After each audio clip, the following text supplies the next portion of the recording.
네, 여러분 반갑습니다. 제가 오늘 드릴 말씀은 이 주제에 맞게끔 소통을 좀 늘릴 수 있는 방법, 국민들의 소통을 늘릴 수 있는 공간 구조는 무엇인가에 대해서 말씀을 드리려고 하는데요. 두 가지로 보통 크게 얘기할 수 있을 것 같아요. 첫 번째는 도시 공간 구조에 대한 이야기를 할 것 같고요. 두 번째는 학교 건축에 대한 이야기를 나눠서 우리가 더 소통할 수 있는 국민을 만들 수 있는 공간 구조에 대해서 이야기 나눠보도록 하겠습니다. 일단 저희 사회를 이해를 할 필요가 있는데요. 우리나라 사회는 현재 지금 1인 가구가 점점 증가하는 추세입니다. 내년도까지는 한 30% 정도가 될 거라고 예상을 합니다. 우리의 삶의 모습은 사실 많이 바뀌게 됩니다. 예전에 4인 가족으로 살았었다가 지금은 1인 가족이 제일 많거든요. 4인 가족으로 살았을 때 우리의 모습은 공간을 쓸 때 내가 방을 하나 쓰고 거실과 주방까지 해서 20여 평을 쓰게 됩니다. 그러다가 원룸으로 보통 이사를 가죠. 1인 가구가 되면 7평으로 확 줄어드는 거예요. 4인 가족으로 살 때는 문을 열고 나가면은 다른 식구들을 만날 수가 있죠. 1인 가구가 되면은 혼자 지내기 때문에 친구를 만나려면 SNS를 해야 됩니다. 이 사회는 지금 점점 더 SNS를 많이 하는, 그러니까 손바닥을 쳐다보고 좁은 공간으로 이사가는 게 1인 가구의 시대다 이렇게 볼 수 있습니다. 그래서 왼쪽 모습이 고시원의 모습이고 오른쪽은 교도소 독방의 모습입니다. 근데 거의 모습이 똑같아요. 차이가 거의 없고요. 왼쪽 사람이 사실 더 힘들어요. 이 사람 월세를 내야 되기 때문에. 근데 우리가 선진국 대도시에 사는 사람들은 사실은 다 이런 비슷하게 비싼 돈 내고서 좁은 집에 살고 있습니다. 근데 뉴요커들이 제일 심각할 텐데요. 그 사람들은 조금 케이스가 다릅니다. 이 사람은 자기 집이 좁으면은 밖에 나가면은 센트럴파크가 있고요. 거기가 좀 지겹다 싶으면은 한 13분 걸어가면 타임스퀘어가 나오고 6분 걸어가면 브라이언파크 나오고 7분 걸어가면 헤럴드 스퀘어 나옵니다. 보시는 것처럼 주요 공원이라고 할 수 있는 것들이 1km마다 하나씩 분포가 되어 있어서 이쪽 공원에서 저쪽 공원으로 걸어갈 때 13분밖에 걸리지 않습니다. 근데 비슷한 수준의 대로변에서 인지도가 있는 그런 공원들을 서울에서 찾아보시게 되면은 하늘공원이 있고요. 여기서 1시간 걸어야 선유도가 나오고 1시간 걸어야 여의도공원 나옵니다. 그러니까 주요 공원들이 크고 좋은 게 있긴 한데 이 공원들이 대부분 다 띄엄띄엄 있어요. 4km마다 평균적으로 떨어져 있기 때문에 이쪽에서 저쪽으로 걸어서 1시간 걸립니다. 이 공원들은 자동차나 지하철을 타야만 갈 수 있는 공원이에요. 직장인들은 뭐 거기 반찬하기 전에는 못 가는 공원인 거죠. 그렇기 때문에 우리나라 공원에 가시면 은퇴하신 분들만 볼 수 있다 이렇게 볼 수 있어요. 그래서 우리나라의 공원의 문제는 사실은 사이즈의 문제가 아니고 분포의 문제입니다. 10,000평짜리 공원을 하나를 짓는 것보다는 1,000평짜리 공원을 10개 짓는 게 좀 낫고요. 100만 권이 있는 도서관을 하나를 짓는 것보다는 10,000권이 있는 도서관을 100개를 짓는 게 훨씬 더 낫다고 볼 수 있어요. 그래서 서울 사람들은 사실은 갈 데가 별로 없습니다. 4인 가족으로 살 때는 부모님이 계시니까 집에 친구를 못 데리고 와요. 밖에 나가서 독립을 하면 집이 좁아서 못 데리고 옵니다. 그러니까 어디 가서 공원도 없죠. 그러고 나서 뭐 길거리에 보면 벤치도 없어요 거의. 그러니까 우리는 앉아서 얘기할 데가 없는 거예요. 그러니까 앉아서 얘기할 데가 없으니까 그 공간의 부족을 누가 다 커버해주고 있냐면은 이런 커피숍들이 다 커버를 합니다. 서울시 같은 경우에는 전 세계에서 단위 면적당 커피숍 숫자가 제일 많은 도시입니다. 그 얘기는 우리가 앉을 데가 없다는 얘기죠. 커피숍들은 사실은 커피를 파는 비즈니스라기보다는 돈 받고 장소를 빌려주는 쇼텀 렌탈 비즈니스다 이렇게 봐야 돼요. 우리가 장소가 부족한 거를 사실 민간 사업체에서 커버를 하고 있다고 봐야 되는 거죠. 그러니까 우리가 또 이런 얘기도 많이 해요. 공원이 되게 부족하다. 아까도 말씀드린 것처럼 4km마다 하나씩 떨어져 있기 때문에 공원이 상당히 가기가 어려워서 공원이 부족하다고 느끼는 것도 있고요. 또 다른 문제를 찾는다면은 우리나라의 녹지가 부족하지는 않거든요. 보시는 것처럼 서울시를 항공사진에서 보시면은 거의 뭐 녹지 천지예요. 북한산, 남산, 일왕산, 청계산, 구룡산에서 녹지 비율이 전체 면적의 30% 후반대입니다. 이거는 맨하탄하고 비슷한 수준의 녹지 비율입니다. 근데 왜 공원이 부족하다고 느끼냐 하면은 우리나라의 녹지는 거의 다가 다 경사진 땅이기 때문에 그래요. 그 공원에 가시게 되면은 대부분이 다 산으로 돼 있죠. 우리가 공원이라고 부르는 것들이 남산, 일왕산 같은 것들. 그 땅들은 다 기울어진 땅입니다. 근데 기울어진 땅이기 때문에 앉아서 쉴 데가 없어요. 제가 친구랑 같이 청계산을 한 3시간을 등산을 하고 와도 집에 와서 생각해보면 전 그 친구 등짝 밖에 본 기억이 없어요. 얼굴을 마주 보려면은 백숙집에 들어가야 되는 거예요. 거기도 역시 또 돈을 내고 들어가야 되는 공간입니다. 그러니까 우리나라에 등산하러 산에 가시면은 산 밑자락에 다 식당들이 쭉 있잖아요. 그게 앉을 데가 없어서 그럴 거예요. 그래서 그것들이 우리가 공원이 부족하다고 느끼는 이유 중에 하나입니다. 센트럴파크를 보시면은 평평합니다. 여기 누워서 쉴 수도 있고 마주보고 앉을 수도 있고 다양한 행동들을 오랫동안 할 수 있습니다. 우리가 사실 필요한 거는 녹지가 부족한 게 아니고 평평한 녹지가 부족하다 이렇게 볼 수가 있는 거죠. 근데 이런 관점에서 보시면은 우리가 공터가 꽤 많은 편이에요. 근데 공터가 많은데도 이거를 제대로 못 보이는 문제가 또 있어요. 우리가 볼 수 있는 평평한 우리가 마음대로 쓸 수 있는 그런 공터 중에서 제일 만만한 거는 학교 운동장이죠. 우리가 보시면은 항공사진으로 딱 내려다 보시잖아요. 그러면 대한민국의 학교 운동장은 유럽의 광장보다 분포가 더 잘 되어 있습니다. 왜냐하면 우리가 아이들이 걸어서 학교에 가기 때문에 걸어갈 만한 거리에 초중고 운동장 3개가 있어요. 그 중에 하나만 유럽의 광장처럼 쓰이면 공동체의 소통에 큰 도움이 되는 공간이 될 수 있을 겁니다. 실제로 우리가 담장 허물기 운동이라는 걸 했었어요. 한 10여 년 전에. 그래서 학교 담장을 허물어서 시민에게 돌려주자 이렇게 했다가 아이들이 유괴되는 사건이 생겨가지고 다시 담장을 세우고 보안관까지 두고 있는 사태까지 왔습니다. 그러니까 우리가 왜 이 좋은 공간을 제대로 못 쓰고 있느냐? 그 이유는 도시 설계가 잘못돼서 그래요. 유럽의 광장과 학교 운동장은 사이즈도 비슷한데 차이점 딱 하나밖에 없습니다. 뭐냐면은 주변에 가게가 있냐 없냐 이 차이예요. 보시는 것처럼 유럽은 광장 주변에 문방구, 야채가게, 카페 이런 것들이 쫙 둘러싸여 있습니다. 보통 일반적으로 감시를 받는 공간이 안전해진다는 건축의 원리가 있습니다. 우리가 한강시민공원에 밤에 늦게 가도 안전한 이유는 한강공원 옆에 아파트들이 쫙 있기 때문이에요. 거기서 내려다본다고 생각하기 때문에 나쁜 짓을 못하는 겁니다. 올림픽대로, 강변북로, 한강 다리비에 자동차 불빛들이 있기 때문에 한강시민공원이 안전해지는 거예요. 우리가 어떤 이 공간을 안전하게 만들려면 CCTV 카메라를 달면 안전해져요. 누가 보면 조심하죠. 저도 요즘에 어디 가면 한두 명씩 알아보는 사람이 생기니까 사람이 점점 착해져요. 그게 인간의 본능인 거예요. 그 원리를 이용을 해서 우리가 학교 운동장을 사실 좋게 만들려면 주변에 가게를 깔아야 돼요. 학교 운동장에 운동장을 다 없애버리고 문방구, 야채가게, 카페, 레스토랑 이런 것들을 쫙 배치를 해놓으면은 거기 문방구 주인 아줌마가 계속 쳐다보기 때문에 그 공간이 안전해지고 방과 후에 시민들이 소통할 수 있는 광장이 될 수가 있는 겁니다. 그러니까 도시 설계를 좀 바꿨다면은 이런 일이 안 생겼겠죠. 예를 들어서 초등학교 운동장은 유괴가 될 수 있으니까 담장을 없애면 큰일 난다.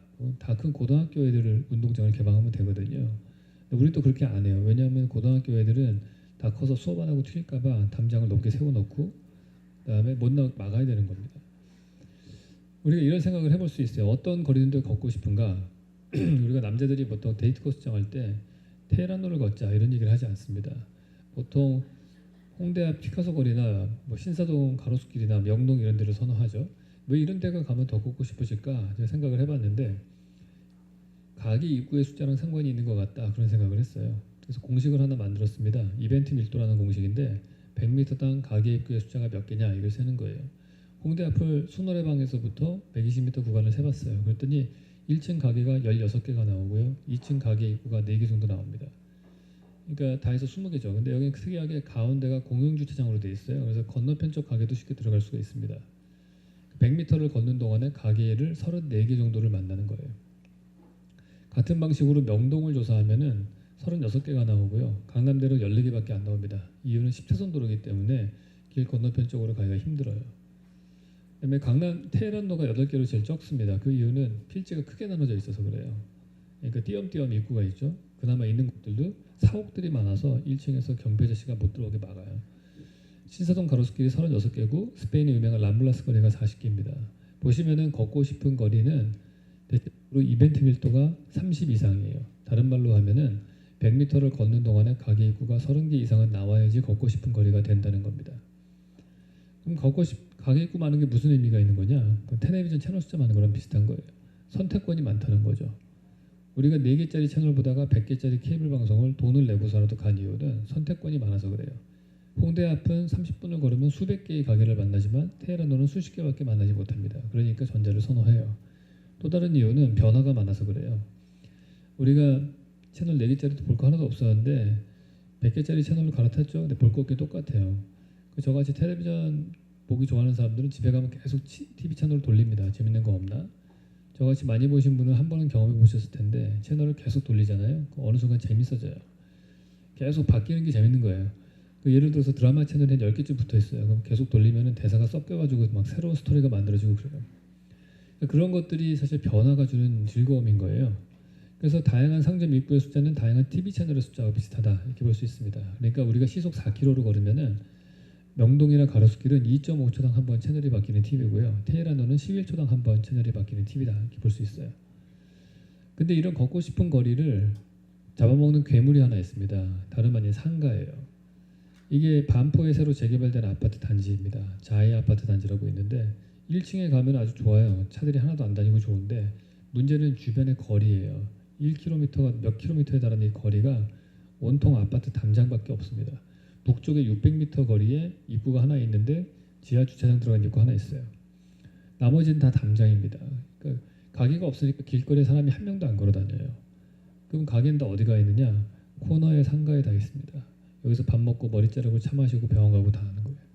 친구 만나러 갈 때 밑에 내려가서 차 끌고 딴 데 가서 또 만나죠. 교통량이 점점 늘어나는 거예요. 그러니까 차선폭을 넓혀야 되고 더 심각한 문제는 옆 동네에 갈 일이 없어집니다. 그러니까 옆 동네하고의 소통이 끊어져요. 왜냐? 여기서 다 해결되기 때문에. 과거에 만들어진 구반포 아파트나 동부이천동 아파트를 보시면 1층 연도형 가로로 되어 있습니다. 이런 동네에 가시면은 구반포를 걷다 보면은 신반포까지 가게 되는 일이 생깁니다. 지금 대한민국의 문제점 중에 하나는 점점 집중화되고 있는 상업에 있어요. 그렇기 때문에 지역 간의 문제가 생기고요. 대규모 아파트 단지가 생기면 담장을 세우고 거기 안에서 다 모든 걸 해결할 수 있게끔 됩니다. 그럼 아파트 단지 집과 비슷한 사람들끼리만 소통하게 되는 그런 일이 생기는 거예요. 그러니까 우리가 소통하는 도시를 만들려면 걷고 싶은 거리로 연결을 해야 돼요. 옆 동네하고. 근데 걷고 싶은 거리가 만들어지는 두 번째 원리입니다. 하나는 한쪽에 지하철역이 있고 다른 한쪽에 한 1.5km 떨어진 데 공원이 있으면은 그 사이를 연결하는 거리가 걷고 싶은 거리가 됩니다. 대표적인 사례가 보스턴의 뉴베리 스트리트입니다. 지하철역에서 나와서 1.5km 걸어가면은 보스턴 커먼이라는 공원이 나옵니다. 서울에는 신사동 가로수길이 대표적인 사례죠. 신사역에서 내려서 1.1km 걸어가면 한강 시민공원이 나와요. 사실 이 동네가 2000년대 초반까지 별 볼 일 없던 동네였거든요. 갑자기 떴어요. 그 이유는 뭐냐? 토끼굴의 위치가 바뀌어서 그렇습니다. 예전에는 토끼굴이 미성아파트라는 데 뒤쪽에 안 보이는 데 있었어요. 1차선으로 음습한 편정고도 낮은 곳이었습니다. 여기는 건너가기가 되게 겁나는 곳이었어요. 근데 이게 한강 르네상스를 하면서 보차 분리하고 왕복 차선으로 바꾸면서 되게 쾌적해졌어요. 밝고. 위치가 바뀌었습니다. 어디로 바뀌었냐면은 이쪽 오른쪽으로 옮겼거든요. 여기가 신사역과 가로수길을 따라서 내려오면 딱 만날 수 있는 축선상이에요. 그러니까 이때부터 신사역과 한강 시민공원이 시너지 효과가 생기면서 핫플레이스로 갑자기 뜬 겁니다. 그러니까 이 원리를 이용해서 우리가 서울을 조금 더 소통하는 서울을 만드는 방법은 서울에 지하철역이 이렇게 많아요. 그중에서 2호선 지하철이 한 바퀴를 도는 순환선이죠. 이 2호선 지하철역과 역 사이에 공원을 하나씩 배치를 하면은 서울을 걸어서 한 바퀴 돌 수 있는 그런 도시가 되는 겁니다. 그리고 한강 다리 위에도 보행자 전용 다리를 만들면 좋겠죠. 보통 강북과 강남이 소통이 안 되는 이유는 웬만해서 문화가 잘 융합이 안 되죠. 그 이유는 제가 볼 때 강북과 강남으로 오갈 때 자동차나 지하철을 타야만 하기 때문에 그래요. 걸어갈 때 경계가 모호해지고 소통이 이루어지는 겁니다. 그러니까 우리가 걸어서 한강을 건너갈 수 있게 디자인을 했어야 됩니다. 지금 인도가 있지만 안 걷는 이유는 차도가 빨리 차고 움직이기 때문에 그 옆을 안 걷고 싶어지는 거예요. 만약에 처음에 다리를 만들 때부터 인도를 차도보다 3m 낮게 만들었다면은 인도를 걷는 사람이 차를 안 보고 편안하게 걸을 수 있었을 거예요. 한강을 쳐다보면서. 그럼 지금보다는 강북과 강남이 더욱더 소통되는 도시가 됐을 거라고 봅니다. 아까 같은 길을 만들면은 뭐 정신 나가지 않고서는 한 바퀴를 돌지는 않겠죠. 중요한 거는 경계가 모호해진다는 데 있어요. 이런 쇼핑몰이 하나가 만들어지면은 걷고 싶은 거리가 몇 개 좀 사라진다고 봐야 되는 거예요. 그런 현상이 점점 가속화되고 있습니다. 그 이유는 우리가 온라인 쇼핑을 많이 하기 때문에 그래요. 온라인 쇼핑을 하니까 길거리에 가게들이 점점 사라지고 남아있는 건 식당밖에 없어요. 위기의식을 느낀 유통업자들은 스포츠 몬스터 같은 것들을 만들고 그래서 뭐 메가박스 같은 걸 들여오고 해서 전반적으로 원스톱으로 즐길 수 있는 그런 걸 자꾸 만들려고 하겠죠. 손님을 끌기 위해서. 물건은 대부분 다 점점 온라인으로 사기 때문에 그렇습니다. 길거리에 남은 게 식당밖에 없는데 그것도 얼마 안 남았어요. 왜냐하면 배달의 민족이를 너무 열심히 하기 때문에 배달시켜 먹으면 굳이 가게를 1층에 둘 필요가 없어요. 비싼 임대료를 내고 대로변에 있을 이유가 없어요. 지하실에 부엌만 두고서 배달만 하면 됩니다. 제가 홍대 앞에서 시켜 먹는 짜장면 집이 있는데 그 중국집 가격이 너무 싸고 빨리 배달이 와요. 이유는 지하실에 부엌밖에 없는 데라서 그래요. 이제 얼마 안 있으면 길거리에 남아있는 건 편의점밖에 안 남을 거라고 봅니다. 얼마 전에 뉴스에 그런 게 나왔죠. 담배를 팔 수 있는 편의점을 100m 이내에 허가 안 내주겠다. 그 얘기는 다른 말로 하면요. 10년 지나면 그러면은 100m마다 편의점이 있을 거란 얘기예요. 지금 되는 장사는 온라인 쇼핑과 편의점밖에 없거든요. 그러니까 그 양극화 현상으로 가는 거예요. 그러면은 사실은 길거리가 점점 황폐해지면서 소통이 점점 줄어드는 세상이 되는 거예요. 그래서 건강한 소통의 도시공간의 요건은 세 가지로 요약할 수 있을 것 같아요. 걸어서 10분 이내에 공원이 있어야 되고, 걸어서 10분 이내에 도서관이 있어야 되고, 아파트 담장을 만드는 대신에 벤치를 그 자리에 만들어야 된다. 그래야지 길 가는 사람이 앉아서 쉬면서 담장 대신에 앉아서 거기서 아파트 정원도 보고 내가 딴 동네에 가서도 앉을 자리가 있는 거죠. 그런 것들이 필요한 공간 구조라는 거죠. 또 하나 중요한 문제는 모든 국민이 12년 동안을 머물러서 살고 있는 학교 건축이 문제예요. 기본적으로 우리나라 학교 공간이라는 데를 거쳐서 나오면은 나와 다른 거를 틀렸다고 생각하는 전체주의를 양산하는 그런 시스템입니다. 다양성을 인정하지 못하는 사람들이 돼요. 일단 학교를 보시면은 전화기, 자동차, 비행기 학교는 근대화를 만든 시스템입니다. 근데 전화기, 자동차, 비행기는 지난 100년간 원래의 모습을 알 수 없을 정도로 다 바뀌었어요. 학교는 하나도 안 바뀌었죠. 우리 아버지가 다닌 학교나 제가 다닌 학교, 우리 아들이 다닌 학교가 똑같습니다. 저 때는 큰 문제가 안 됐어요. 왜냐하면 저는 방과 후에 집에 가면 마당과 골목길에서 뛰놀았거든요. 요즘 애들이 문제예요. 신혼부부들의 첫 번째 집은 다 아파트이기 때문에 이 아이들은 마당 대신 거실에서 놀고 골목길 대신 복도에서 놀다가 교실에 가서 지내다가 방과 후에 상가에 있는 학원에서 보내지는 거죠. 왔다 갔다 이동할 때 봉고차에 실려서 이동을 합니다. 얘네들은 24시간 중에 거의 대부분의 시간을 실내 공간에서 지내고 있어요. 그렇기 때문에 게임 중독이 되는 거예요. 변화하는 자연을 볼 수가 없기 때문에 변화하는 뭔가는 사실은 스마트폰과 게임밖에 없기 때문에 그런 거예요. 또 다른 통계를 보시면 학생 1인당 사용하는 실내 면적의 양은 지난 40년간 7배가 늘어났습니다. 각종 강당, 교육, 식당들, 체육관, 과학실험실, 음악실 이런 게 생겼죠. 엄청나게 학교가 풍요로워진 것 같지만은 실제로 땅의 사이즈는 똑같은데 교실이 점점 더 많이 필요하니까 학교는 점점 고층화됩니다. 그 대한민국 사회의 학교는 운동장 하나 겨우 남겨놓고 기역자 모양으로 되어 있는 그런 4층짜리 건물이 들어선 게 학교 건축의 일반적인 모습이에요. 놀라운 사실은 왼쪽은 교도소고 오른쪽은 학교예요. 교도소와 학교는 건축적으로 아무런 차이가 없습니다. 사실 대한민국 사회에서 담장에 둘러싸인 대표적인 시설은 교도소랑 학교죠. 둘 다 담장 넘으면 큰일 납니다. 제가 학교 다닐 때 야간 자율학습 때 애들이 월담을 많이 하니까 담장에 전기줄을 깐 학교도 있었어요. 그 정도로 우리는 아이들을 수감 상태에 두고 있는 거예요. 12년 동안이나. 그래서 저는 고3 애들 졸업할 때 꽃다발 대신 두부를 먹여야 된다고 생각을 해요. 초등학교 1학년 일반 들어가서 고3 졸업할 때까지 똑같이 생긴 모양의 교실에서 생활을 합니다. 우리나라에서 제일 설계하기 쉬운 건축물이 학교 건축이에요. 교실 하나 50개쯤 폐해놓으면 학교 건물 내요. 그게 중학교가 똑같고 고등학교도 똑같고 다른 도시로 전학 가도 똑같이 생겼습니다. 이 친구들은 다양성을 경험해본 적이 없는 거예요. 딱 양계장에 갇힌 닭과 제일 비슷한 입장이다 생각하시면 될 것 같아요. 거의 똑같아요. 이 공간적인 측면에서 보면. 이런 데서 12년을 키운 다음에 졸업할 때 너만의 길을 가라. 청년이 도전의 시간 꿈을 갖고 살아야지. 이딴 소리 하는 거는 양계장에서 12년 동안 키운 다음에 닭장에서 꺼내서 독수리처럼 날라고 하는 거랑 똑같은 거예요. 그런 일이 있을 수가 없는 거죠. 우리가 아이들을 건축 공간으로 정말 망가뜨리고 있다고 자각을 하셔야 됩니다. 이러면서 12년 자라난 사람들은 나중에 집 고를 때에도 제일 비슷하게 생긴 판사형 아파트를 편안하게 생각합니다. 3학년 4반 교실에서 공부하다가 304호 아파트에 살다가 죽고 나면 납골 땅에 가는 거예요. 태어나서부터 죽을 때까지 다 획일화된 공간에서 생활을 합니다. 요즘 사태가 더 심각해졌어요. 학교 급식까지 합니다. 똑같은 옷 입고 똑같은 식판에 똑같은 음식을 배급받아서 먹고 있어요. 대한민국 사회에서 똑같은 옷 입고 똑같은 식판에 똑같은 음식을 배급받아 먹는 데는 교도소랑 학교밖에 없어요. 우리의 학교는 점점 교도소랑 비슷해져 가고 있는 꼴인 거예요. 누군가는 좋은 뜻에서 시작을 했는데 결과적으로 전체주의를 강화하는 그런 사태가 생긴 겁니다. 다양성을 경험해보지 못했기 때문에 나와 다르다라는 걸 인정하지 못해요. 나와 조금만 다르면은 이상하다고 생각하고 왕따를 시키는 거예요. 그런 사람이 나중에 사회에 나가면은 나와 다른 의견을 제시하는 사람들은 나 틀렸다고 생각을 해요. 그 댓글을 살벌하게 욕을 쓰는 사람이 되는 거예요. 우리나라 쓰는 말의 표현만 보더라도 다르다는 말과 틀리다는 말을 혼돈해서 써요. 그 말은 우리 의식 속에서는 다른 거 틀렸다고 생각하는 거예요.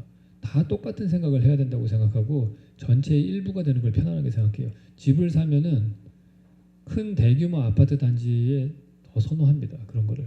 그런 데만 집값이 올라요. 그 이유는 이 사람들은 큰 조직의 일부가 되고 싶어 하는 거예요. 뭐 대기업도 더 선호하고 큰 조직의 일부가 되고 다 똑같은 마음을 가져야 된다는 것은 다른 말로 얘기하면 전체주의입니다. 우리나라 중고등학교 학생이 얼마나 전체주의인지를 제가 뼈저리게 느꼈냐면은 제가 집에 있는 빨간 바지 입고 오랜만에 외출하려고 했더니 제 중학생 아들이 저보고 관종이라고 놀리더라고요. 그러니까 얘는 옷을 사러 가면은 다 회색 아니면 까만색 옷만 골라요. 색깔 있는 옷을 권하면 못 입습니다. 관종 소리 들을까봐. 이런 사회가 된 이유는 딴 데 있지 않아요. 평등한 사회를 만들려고 하는 우리의 목표가 있습니다. 근데 그 방법이 잘못됐어요. 회기라를 통해서만 만들려고 하기 때문에 그런 거예요. 다른 옷 입고 다니면 상처받는 일 생길지 모르니까 똑같이 교복을 입고 다니고 다른 반찬 싸갖고 오면 상처받는 일 생기니까 급식으로 똑같이 먹어라. 중산층들은 방 3개짜리 아파트에 똑같이 살아라. 그게 평등한 사회다. 그래서 만들어진 우리나라 도시의 모습입니다.